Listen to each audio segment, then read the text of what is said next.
and welcome to another episode of the Shadowland Radio Show. I'm, of course, your host, Dr. William Lester, and I want to welcome you from the city of Atlanta. Today we have a fantastic guest. We're very pleased and very fortunate to have Mr. Rick Kueber, who is not only a paranormal investigator, but he is also a noted author. He has two fantastic books that are out right now. Shadows of Eternity, which is just out, and Forever Ash, The Witch Child of Helmich Creek, which we're going to get into really deeply, was out last June.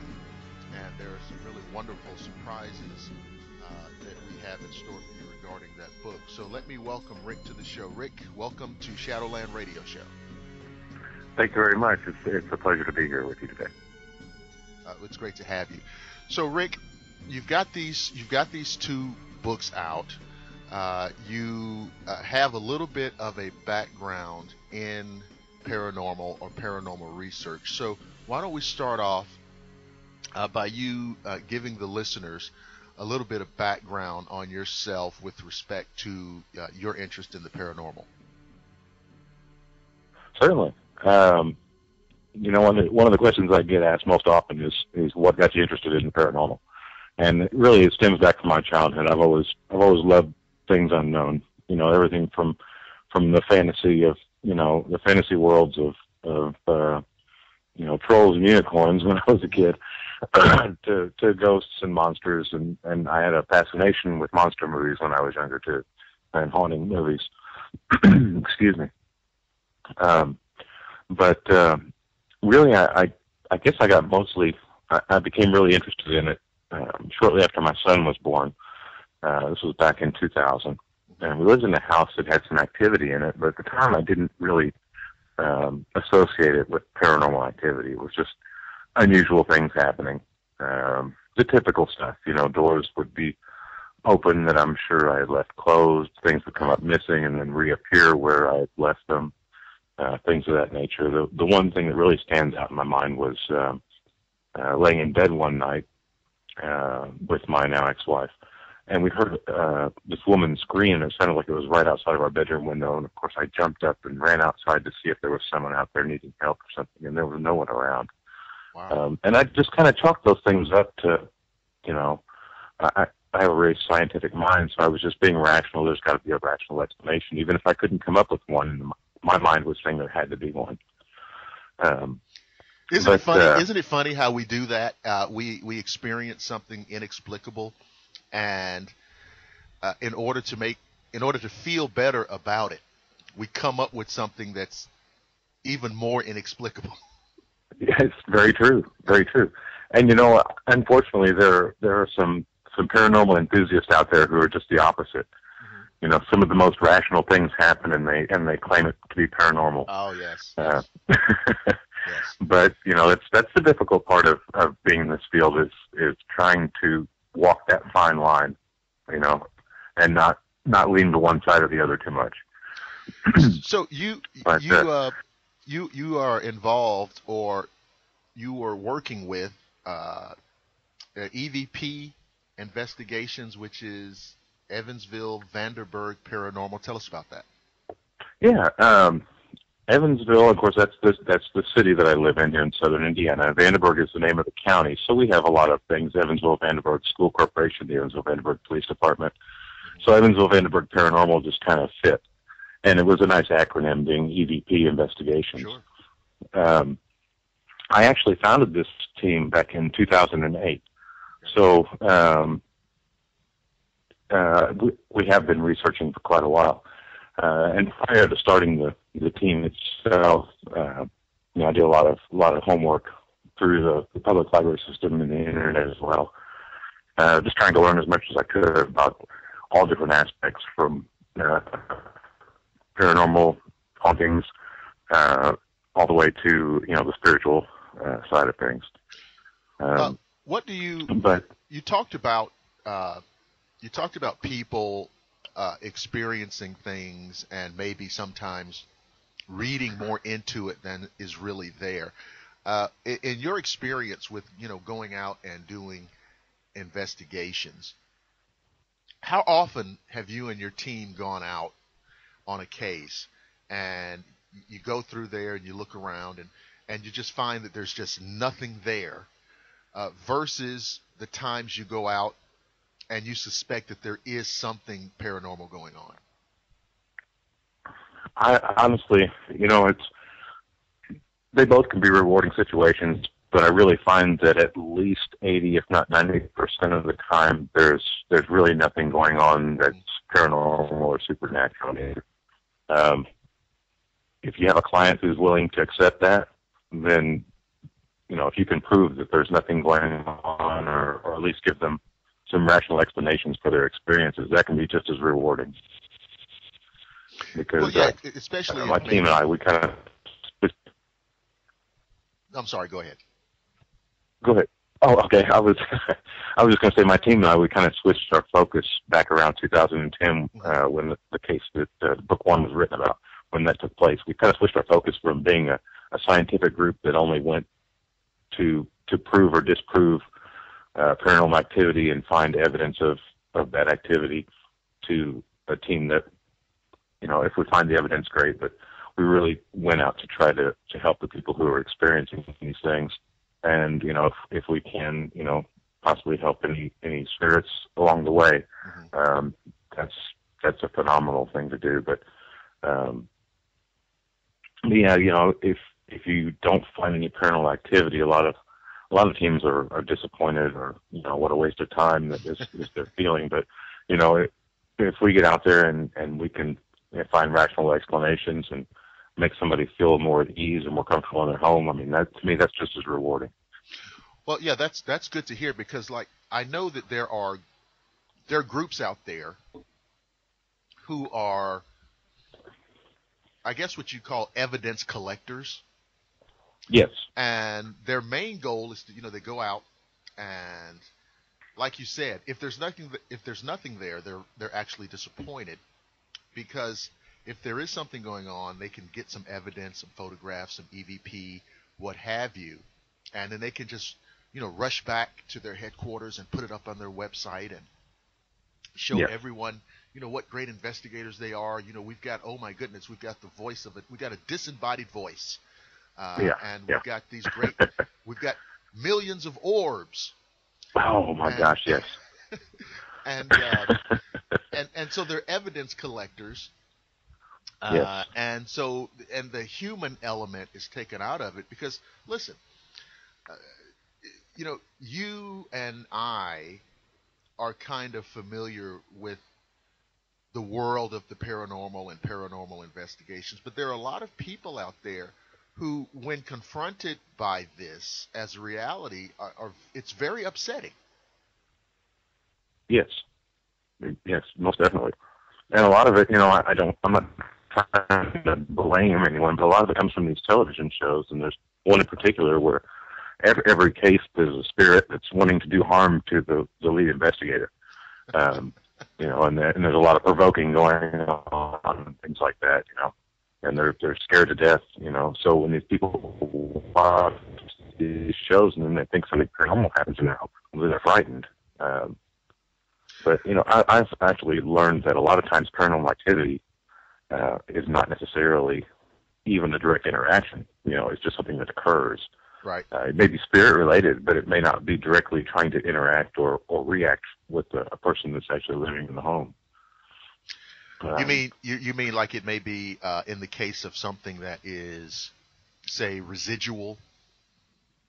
Yeah, it could be residual, or it could be an actual, spiritual haunting. I think the difference between a residual and what I call a spiritual haunting is, a residual haunting is just leftover energy. Mm-hmm.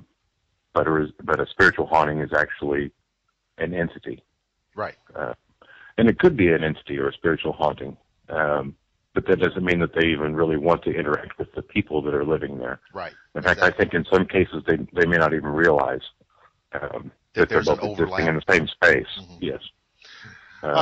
In fact, if I may, yes. We just did a case a few months back, and not to be an evidence hoarder, but we did capture an EVP that I thought was really refreshing. Actually, we called this, as you called it, a disembodied voice.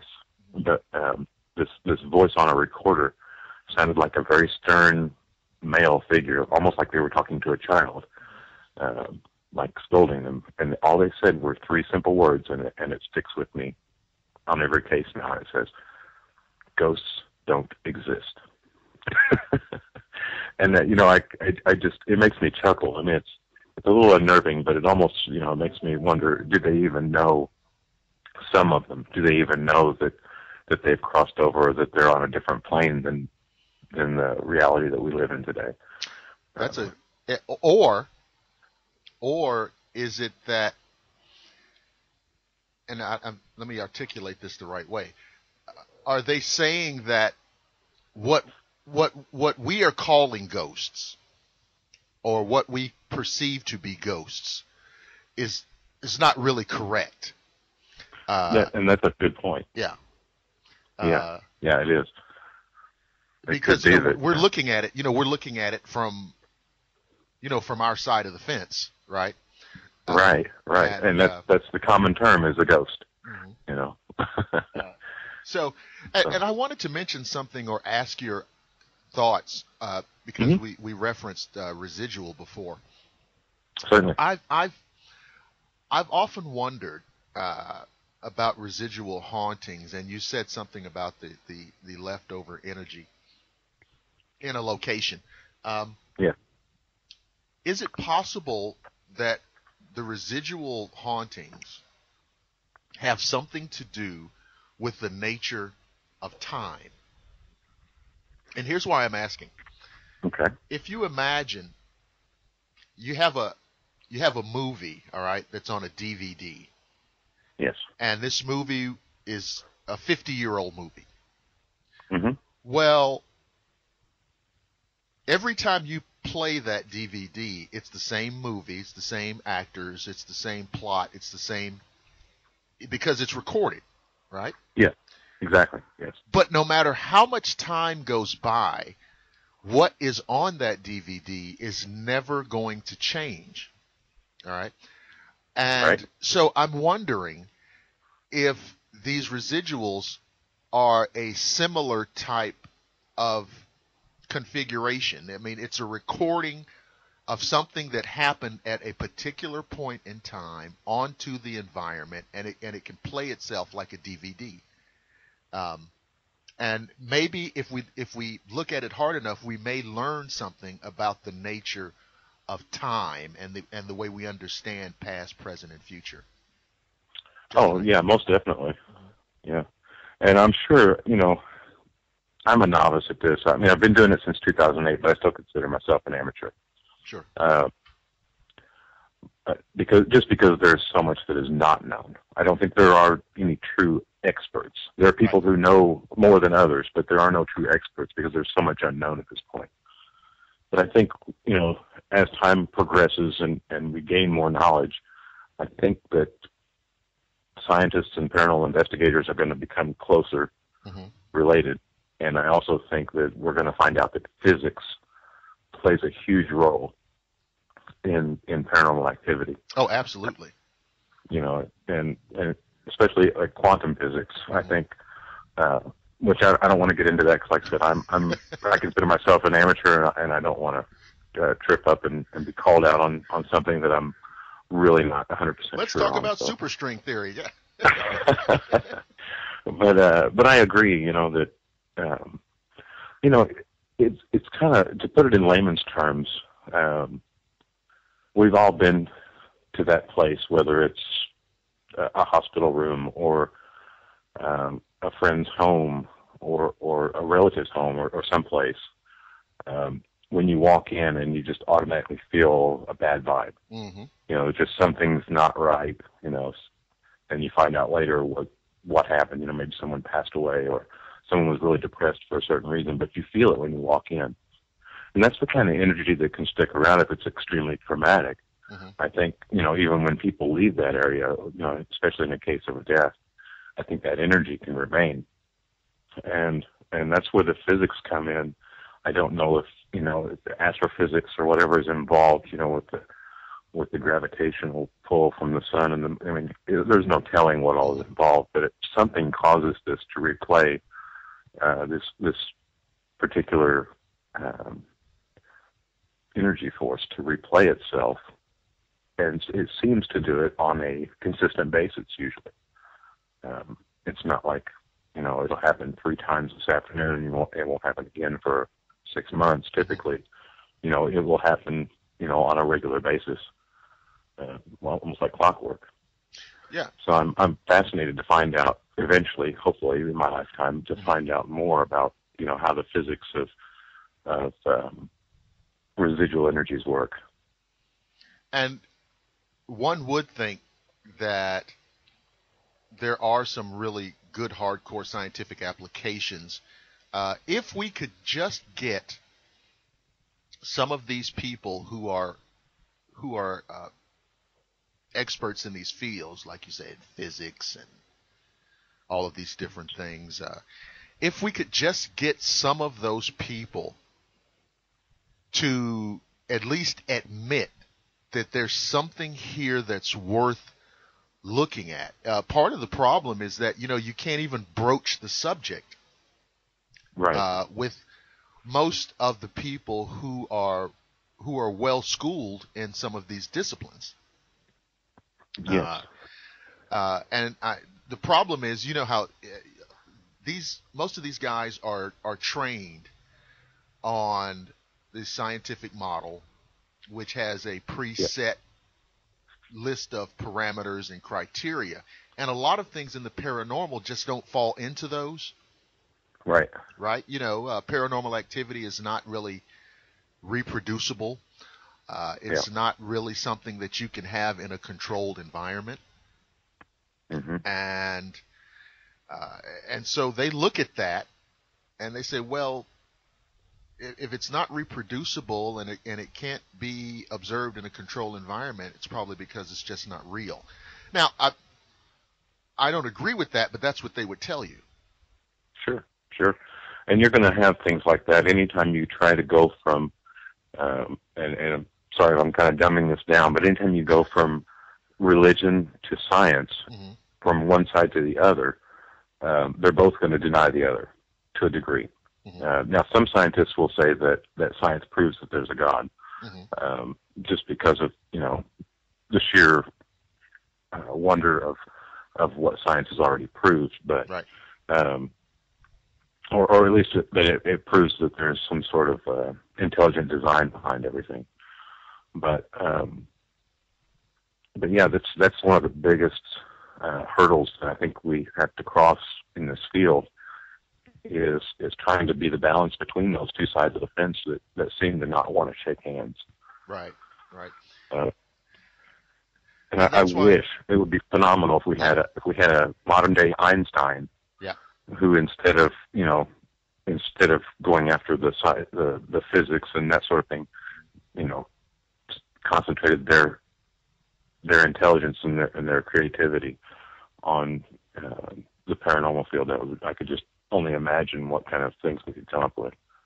Oh, absolutely. And there are people out there, right? I mean, there are people in those fields that are brilliant minds, but let's be honest. I mean, if you are a professor of theoretical physics at so-and-so university, mm-hmm. and you start talking about using the application of physics in the investigation of paranormal phenomena, well, clear out your office. Right.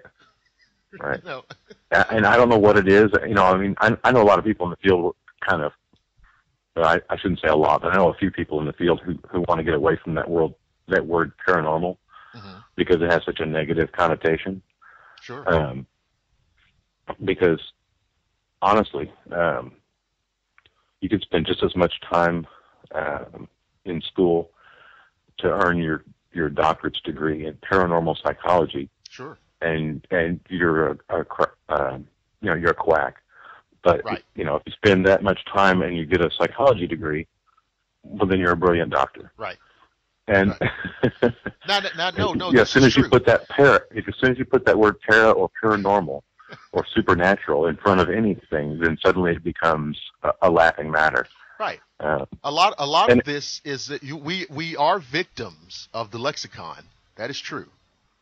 Yeah. I don't know what you would call it, but I think that's a very good point, and I think this goes like across the board when you're talking about people who are involved in researching unexplained phenomena in general. A lot of the terminology just doesn't lend itself to seriousness. Yeah, that's very true. I was talking to someone who was part of an organization and what they call the North American wood ape. And I said, "Oh, that's an interesting way to say it." And the guy said, "Well, we got to say that because we can't say the word Bigfoot." Exactly. Yep. Because it may be a serious issue to study, but it sounds kind of goofy. Right.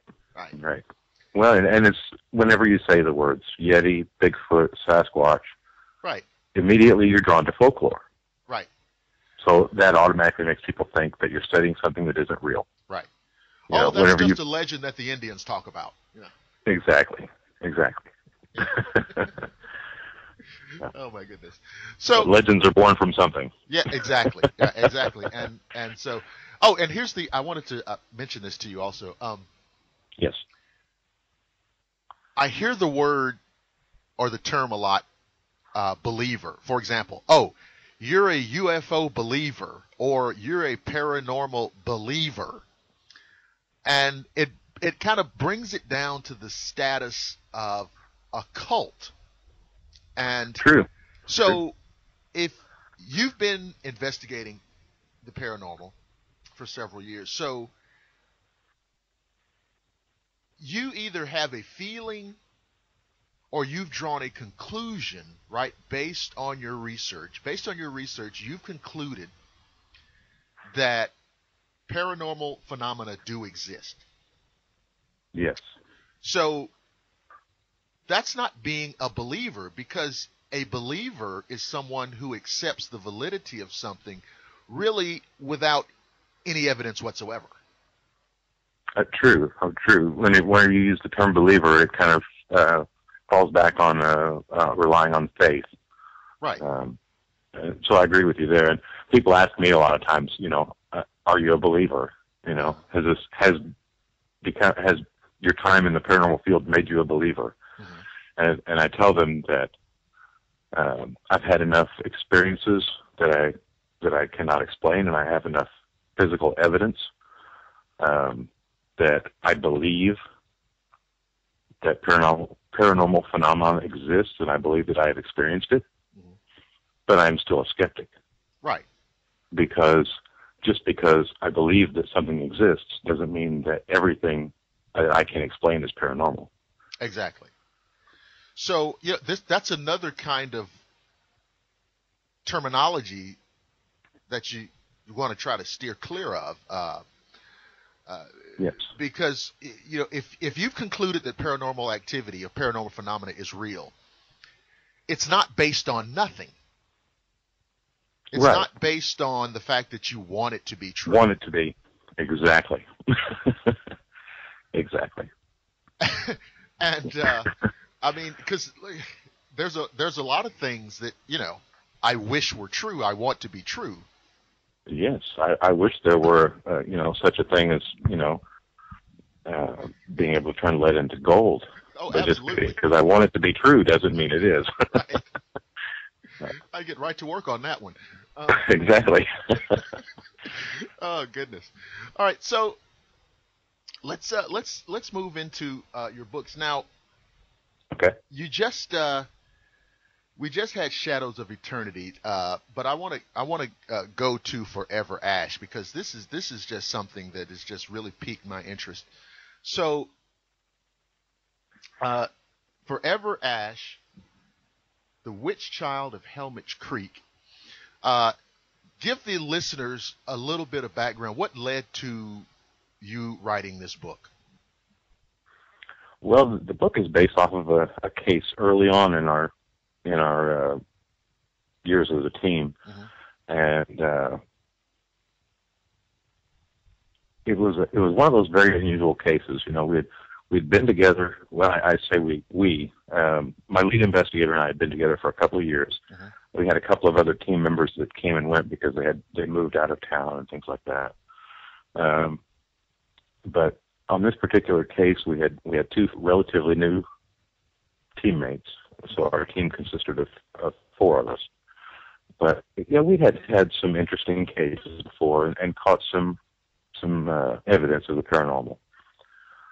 But this particular case was really a conundrum for us because we were relatively new. Right. And it started out, we got basically to give you the Cliff Note version of it. We were called to a house by someone who was, you know, a relatively upstanding citizen. It wasn't like we were called to some little, you know, rental shack and people were on drugs or something, which we've been there too. But we went to this. It was a very nice new home, and as we're walking out, I'm thinking, okay, this is not your typical haunted house. But we learned that the woman who owned the home and her sister, who actually lived out of state, had inherited some property from their father when he passed that they didn't even know was in the family. It was part of a family trust. And apparently her sister and her niece went to do some paperwork at the bank and visit the property just to see it. And upon entering the home, had this paranormal encounter, at which time they apparently brought this negative entity and energy back with them. So it was really, I mean, it was nothing we had ever even thought about encountering before. Typically, we would get called out to someone's home where they lived. We're experiencing activity here. Come in, set up, tell us what you find or what you don't find. In this case, it was the activity. It was actually kind of mobile.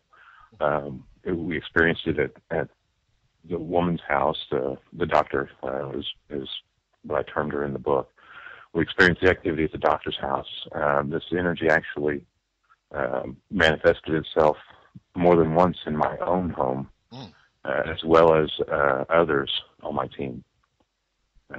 We went to the property where this all took place, and which was actually a couple of states away from where we lived. We weren't even going to go until we started having this a phenomenal activity. And we thought, you know what, we can't turn our back on this one because this is a once in a lifetime experience that we're having, and these people need help. The girl, the spirit of the girl, actually showed herself to me one night, and it was probably the most terrifying thing I've ever experienced. I woke up, it was a thunderstorm that night, and I woke up from the sound of the thunder. It was so close, you know, it rattled the windows, and it woke me up in the middle of the night. I don't recall exactly because it was a number of years ago, but I would say, you know, 2, 3 o'clock in the morning. And I'm laying in bed just kind of, you know, blinking my eyes, trying to figure out why I woke up, and I realized the thunderstorm's going on, and there's this something that doesn't belong. I can just sense it, you know, and I'm looking around the room, and in the corner of my room, I saw this figure, you know, and it was like 3.5, 4 foot tall, kind of a shadowy figure in the corner of my room. And I you know, was kind of second guessing myself because I just woke up and I was staring at this figure when the lightning hit again. And when it did, it lit up the room, and I saw this girl. And in that brief millisecond of lightning, I saw this little blonde-headed girl, and in the same instant, she went to this just terribly disfigured, burnt little person in the corner of my room, and then was gone.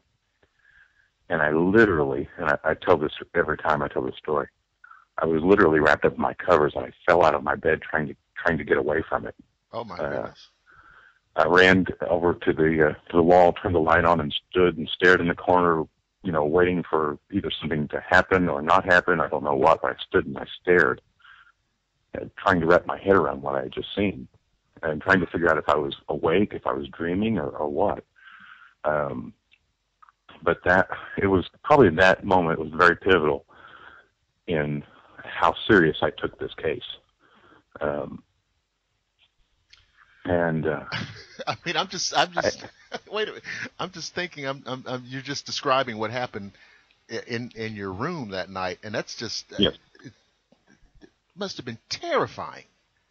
It was, and this is something that sometimes I tell and sometimes I don't. But honest to goodness, after probably about an hour of sitting there and just contemplating things and trying to figure things out, I finally decided, to go ahead and try to go back to sleep. But I laid there awake for a long time. But the rest of that night, I never turned my light off. And that's, I'm a little hesitant to tell everyone that, but it's true. Well, no, I mean, now, wait a minute. Listen, there's and I have to say this because when you have a paranormal experience that is, frightening, all bets are off. This isn't about, who has courage and who has more guts. It's a different level of fear, and it's a whole nother, that feeling as a kid when that big bad dog is chasing you down the street. It's even worse than that. It's a whole right. other level. It's life altering, really. Yeah, exactly. And so it's something that does something to you on a gut primal instinctive level. And you can be the toughest guy in town, and it will still shake you up. Oh, definitely. Especially in that case. And I can only imagine, because I don't discredit anyone, whether it's Bigfoot or whatever kind of paranormal research people do. But I can only imagine what a person who either has been or believes they have been abducted by aliens, or encountered aliens, I can only imagine what that would feel like. Mm-hmm. I'm sure it would be similar, because suddenly everything you knew, you don't know anymore. Right. And I touch on that in my book. There's a section, I don't remember where it's at, but there's a section where I'm talking about other paranormal groups and investigators, and and a lot of them that want to go out because they want to have that spooky experience. They want to see a ghost. They want to see it. And I want some kind of proof. I want to see it. I want to know it exists. And the statement I make in the book is the problem with that is you have to make sure you have the right intentions. You're going after this for a passion and not for a thrill. Mm-hmm. Because once you experience something, you can never unexperience it. It's one of those things that when you have that life-changing experience, it's just that. Your life has changed from that point forward. You can turn your back on it, but it's always going to be there. So I warn people, people say, what's your best advice for someone who wants to get into the field? And my advice is don't. Don't do it.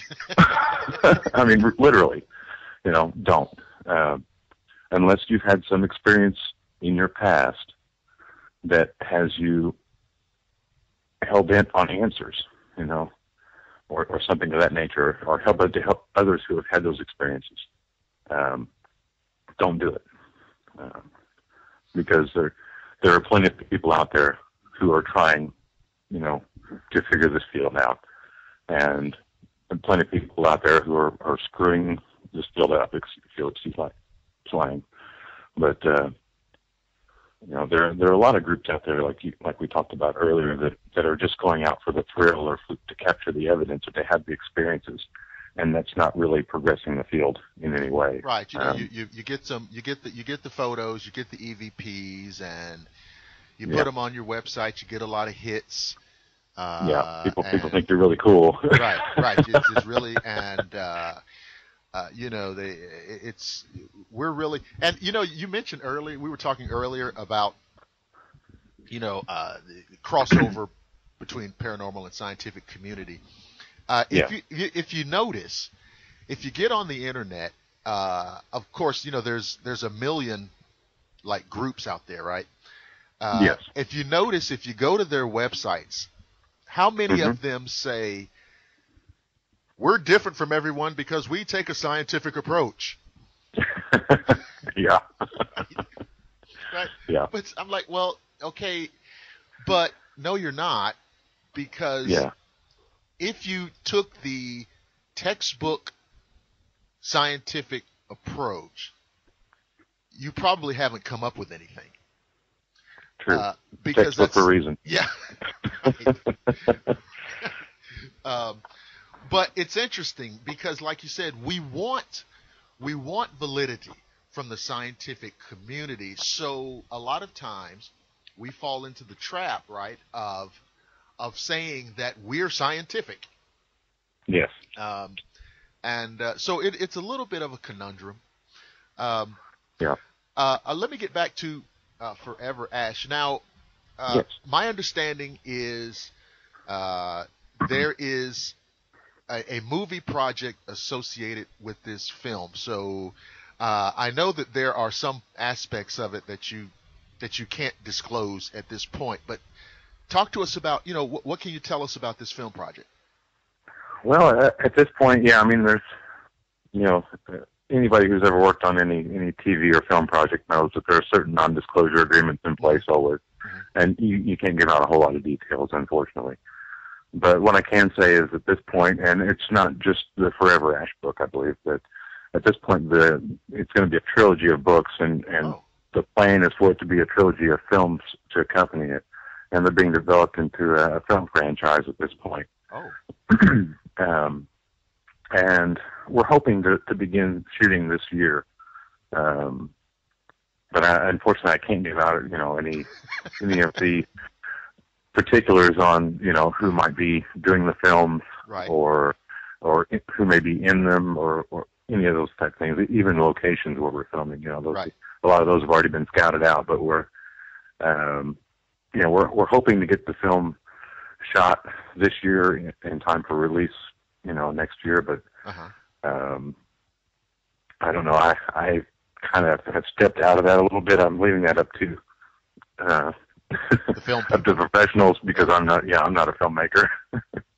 I've been given the credit as a film producer, but really, that's just because I produced the book. Oh, really? But you're going to, but I mean, are you getting on-screen production credit? Is that? I will be. Okay.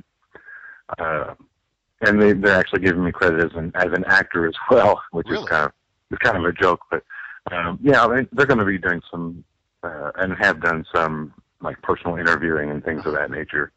So it'll be kind of like one of those films, I think, where there'll be pieces that are, okay, this was the real person, this explains the real experience, Okay.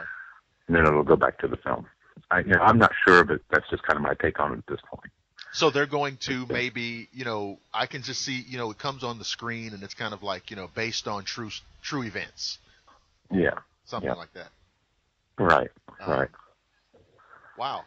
Well, and it could be something where, like, after the film's over, there may be something while the credits are rolling or something where they're interviewing us. They put those pieces in there, and I'm not sure.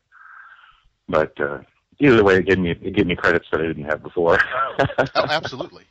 So it's kind of a cool thing. And for a future writing project, like you said, you're thinking about like maybe a trilogy. Yes. And I tell you, I'm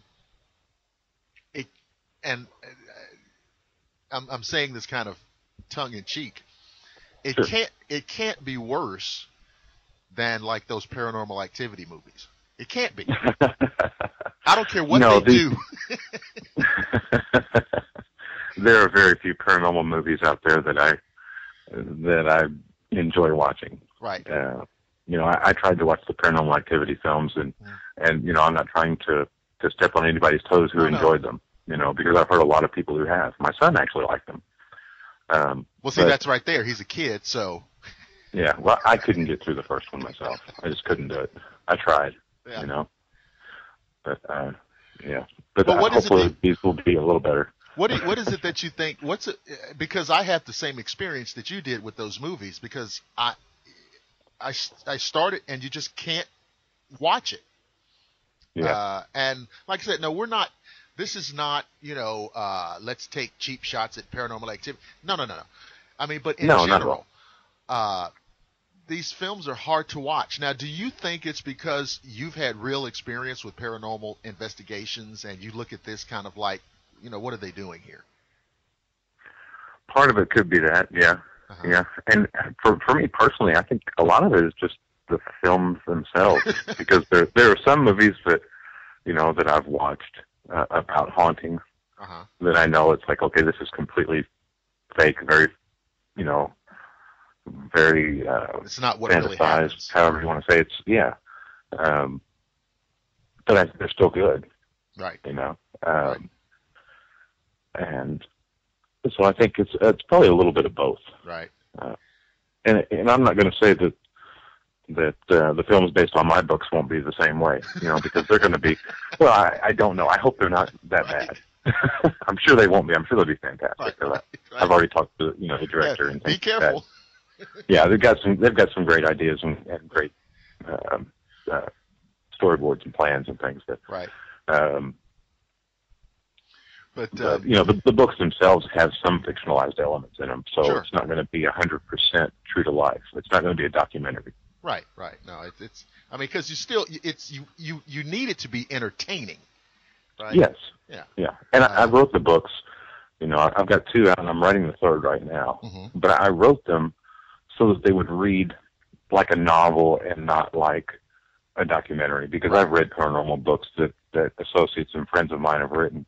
And while it's very interesting, Right. it's not entertaining. Day 1, nothing happened. Day 2. Yeah. Yeah. It's very much like that. It's very, very overly documented and very nondescript. Right. And I wanted people to get into the books and kind of pull them in and feel like they're really there when it's happening. So, Shadows of Eternity is just recently out, and so Yes. what's going on with that? Well, that book is that was shortly after we finished the case from the first book, Mm-hmm. and I got a call, actually an email from a surprising place. It was a place called the Order of the Owls, which is a fraternal club, sort of like in a Moose Lodge or an Elks or something Right. like that, where you have to be a member to go. And I thought, well, this will be kind of, maybe they're just looking for free advertisement because paranormal is popular right now. Right. They want to be able to say, we had a ghost hunt here, we had the team come in, and blah, blah, blah. So I was kind of looking at it, well, this would be a nice lighthearted kind of break. We can go in, it won't be too bad.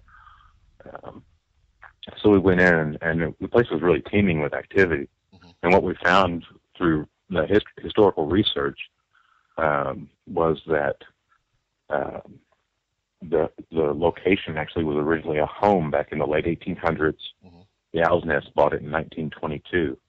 The family that originally owned the home and lived there, the husband and wife, had 4 young children that all passed away in the home under the age of 8, and in a very short time span. I don't want to give too much away about the book, but we kind of got some answers as to what happened, and some of it's fairly tragic. There were other deaths actually associated on that property as well. Another family member that passed away there, and then once the Owls took over, they had some patrons that died there of natural causes and things like that. But there was actually a considerable amount of activity.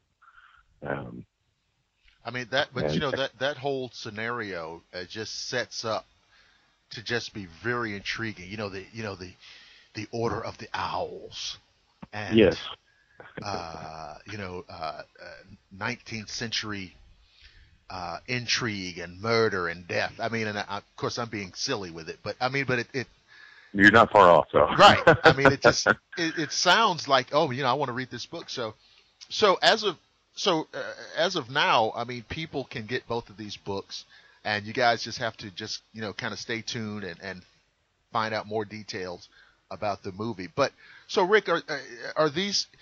Can we get these like on Amazon or online? What's the quickest, easiest way to get these books? Well, it kind of depends. They're definitely available on Amazon.com. Uh-huh. You can either search my name or the book titles, and they're available on Kindle. Eventually, and I think they're both available on BarnesandNoble.com as well. Oh, okay. For any book distributors out there, Ingram Book Distributing carries them. Okay. So they're the distributor who carries books for Barnes and Noble and Books a Million and Borders, the huge chain stores. So if you guys, it is in some Barnes and Noble stores. Okay. Obviously, it's in our local one, but I know I got an email that someone said they saw it in San Antonio at Barnes and Noble. Oh. So how it got there, I'm not sure. But if somebody is wants to pick it up, they can go into the local Barnes and Noble and request it if it's not on the shelf. But they can order it for you, or you can go on. I think you probably would save the shipping if you ordered it through Barnes and Noble. Okay. But if you want to get it quicker, you can probably get it faster through Amazon.com and just pay a little bit of shipping. So listen, everybody, if you want to, just Google this Rick Kueber. It's Kueber, and Shadows of Eternity, and Forever Ash, the Witch Child of Helmich Creek. So nobody, because see, I'll get emails about, I where can I find the book? So I like to put that out there. Yes. So people can just go and get it. So is there? We've covered the movie, and are there any other projects, Rick, that you have on the horizon that we ought to know about? Oh, I've got a few things coming up. Of course, I do the conventions. I do a few conventions a year, where we usually go in and as a speaker and things. But Sure. Those aren't until later on. And right now, nothing immediate in the immediate future. We do have a cruise that's planned with my fellow investigator, Theo Kostarides. He's actually a sixth-generation Greek psychic medium. Wow. We brought him on full-time with the team back when we did the case that Forever Ash is based on.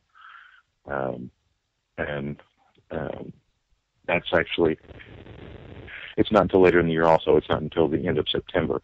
But it's going to be a phenomenal 7 days, 5 nights cruise.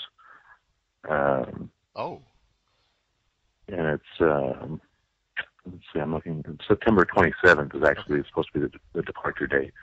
And people can Google Pack and Go Travels and look up the Greek medium is the cruise name or group name for this cruise. And it's fantastic. We've got several stops we're going to make, including, I believe we're going to be stopping in what is it called? The Yucatan Peninsula, yes. Excuse me. Sorry, it took me a second there. Yeah. And so I'm thinking we're going to do an off-ship venture out to some ruins out there, maybe do a little bit of spiritual and paranormal research out there or investigating.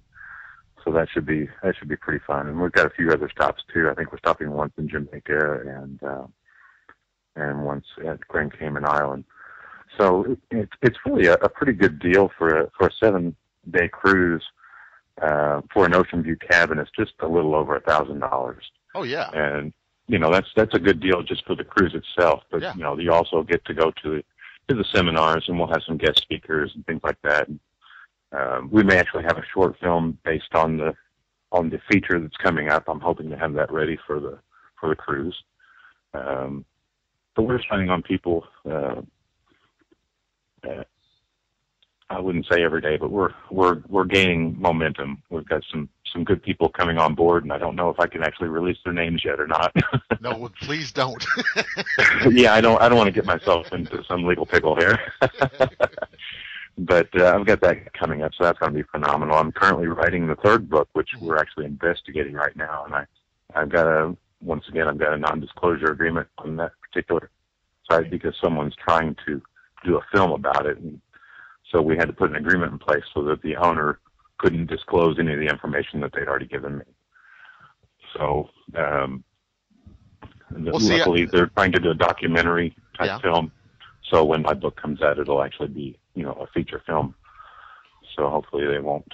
Well, it's good that you have some things that you can't really give full disclosure about because that sets it up for next time you come back, you can say a little bit more and a little bit more. Yeah. And then, and it just keeps people intrigued. Yeah, yeah, and And hopefully, I definitely got to get you back on as we get into the production of this movie and when it's out, and of course we'll maybe get you back on and we can promote the movie and pump it up and whatever all else you're involved in. definitely, it'd be fantastic. Yeah, So I'm looking forward to it, and I'll reach out to you as soon as I get some details of things that I can say. oh, absolutely, Once we get some more things, that I'm no longer contractually obligated to, to not talk about. Those things they'll be released, occasionally. Where right. okay, you can go ahead and say this. Okay, you can go ahead and say this. So once I get a few of those out of the way, then I'll let you know and be more than happy to come back to the show. Fantastic. So, and Rick, as we close out the show, I want if you wouldn't mind holding the line Yeah, until we're clear, because I want to have just a quick like a off air word with you. Um, sure. so, ladies and gentlemen, we have been very fortunate today to have as our guest Mr. Rick Kueber, who is the author of Shadows of Eternity, again, which is just out, and of course Forever Ash, the Witch Child of Helmich Creek, soon to be a motion picture, so we're looking forward to that. Rick, thanks again for being our guest. And like we just said, we want to try to get you back on as soon as you're able. Ladies and gentlemen, this has been another episode of the Shadowland Radio Show, and I promise that I will see you again.